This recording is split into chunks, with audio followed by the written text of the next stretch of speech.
يقولون، ولكن في الحقيقة قصر لإخفاء ما سرقه الرئيس المخلوع وعائلته من أموال الشعب. القصر دخله أعضاء لجنة تقصي الحقائق في مسائل الرشوة والفساد، ووجدوا داخله العجب العجاب: أموال بالمليارات ومجوهرات بالمليارات، تنظر إليها ولا تصدق أنها أمام أعينك. الانطباع الأول الذي يقفز إلى الأذهان هو أن الرئيس المخلوع وعائلته خصصوا كل وقتهم وجهدهم لجمع المال والمجوهرات الثمينة. قلت لجمع المال والمجوهرات، والأصح لسرقة المال والمجوهرات. شاهدوا وتمعنوا وانظروا ماذا فعلوا بتونس وبخبز شعبها.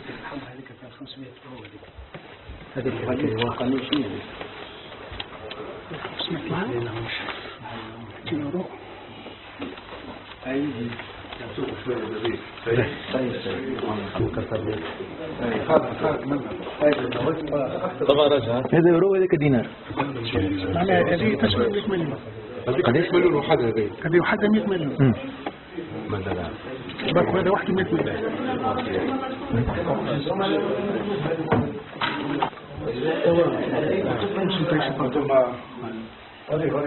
أموال نوفمبر 2009 من البنك المركزي تونس مغلقة، تحمل أموال فيها أرقام مبدئيا كما الظرف هذا فقط 500 دينار. ظروف أخرى تحمل أموال مفتوحة.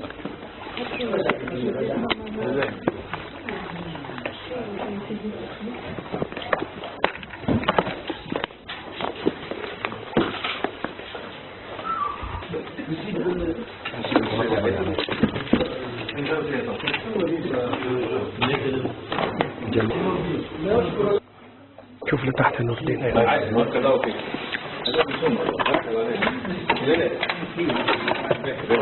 اللي لحد الآن ضخمة جدا. أموال تونسية، ذلك أموال أجنبية ومجوهرات عديدة. ليس لي علم بقيمة هذه المجوهرات، إن أتساءل هل هذا كله لعائلة بن علي، أم هل أن هذه الجواهر لها تاريخ؟ وعلى كل هذه ثروة هائلة كثورة بدون شك ستودع اليوم في البنك المركزي وتؤمن، وبدون شك هذه الأموال طبيعي أنها ترجع للشعب التونسي. أموال بالمليارات ملفوفة تماما كما جاءت من البنك المركزي، عليه اسم البنك والتاريخ. الأموال تأتي من خزائن البنك المركزي مباشرة إلى قصر إقامة الرئيس المخلوع وعائلته بسيدي بوسعيد. أموال بالدينار وأخرى بالعملة الصعبة، اليورو والدولار في الطليعة، وبعدها عملات أخرى حتى اللبنانية والتركية. أمور قانونية.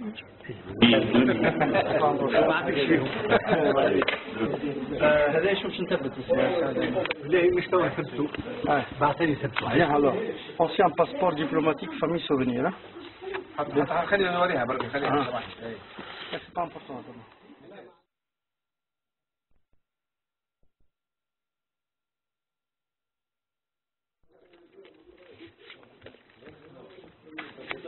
لا سي بلغاريا هذوما هذا بلغار هذا. هذوما الوحيد نتاع سيرتيفيكات جارانتي. ما بعرف ولا خلينا نمشي نمشي.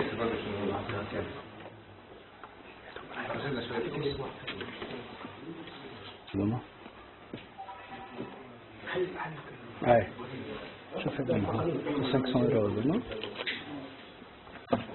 هذا هذا سي الشاشة.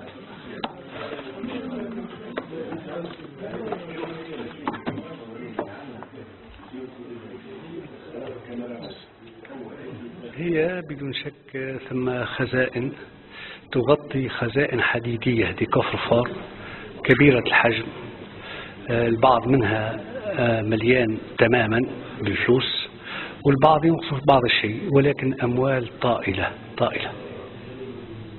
في النهاية يعني بعد ما تحفظ هذا في البنك المركزي، والمجوهرات ستحفظ كذلك في البنك المركزي، يعني بالطبيعة باش يكون هذا ما كان للشعب يعود للشعب. نحن نقوم بالعمل حسب إجراءات قانونية بحضور عدول إشهاد وبحضور أعضاء اللجنة، ونودع لدى البنك المركزي كل هذه الثروة، وفيما بعد السلطات المعنية بعد أن تنتهي اللجنة من عملها في هذا القصر بدون شك هي مؤهلة قبل غيرها لإعطاء هذه الثروة الأبعاد التي تقتضيها. هل هناك قصور أخرى سيتم يعني العمل فيها في إطار اللجنة؟ الله يكون في عوننا، ثم قصور ثم ممتلكات عديدة، ونسأل الله القوة والصبر والمثابرة. المصوغ والمجوهرات على كل لون وشكل، وساعات ثمينة وثمينة لا تقدر بثمن.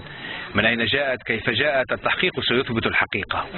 هذه ظاهريا مكتبة تعتقد أن الرئيس المخلوع وعائلته يطالعون نفائس الكتب، والحقيقة أن المكتبة هي للتمويه، فما وراءها مال ومجوهرات مخفية بل مسروقة.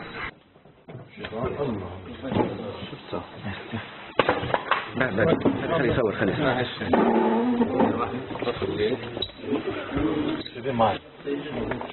مراد حاول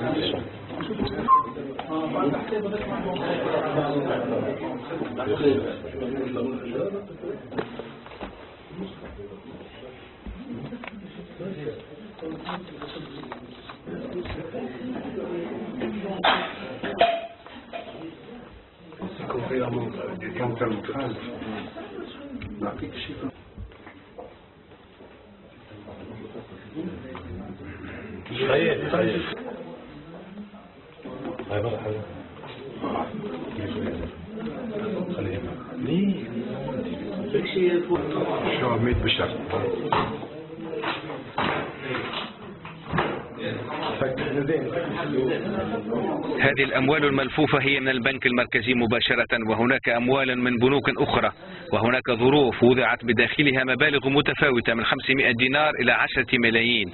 الأكيد أن الرئيس المخلوع كان يهبها إلى من يريد، وهي مخصصة للمكافآت على ما يبدو.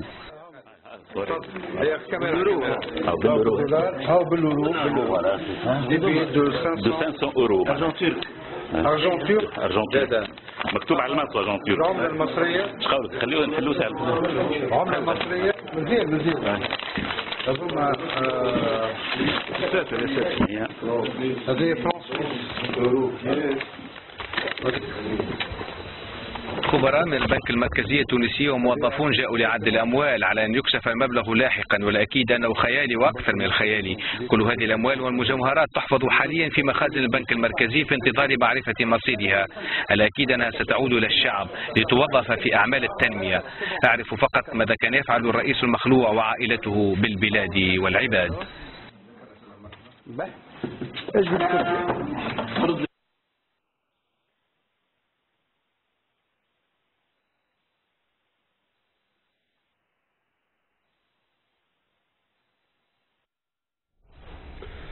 التقى السيد فؤاد لمبزة رئيس الجمهورية المؤقتة اليوم بتونس السيد برتراند ديلانوي رئيس بلدية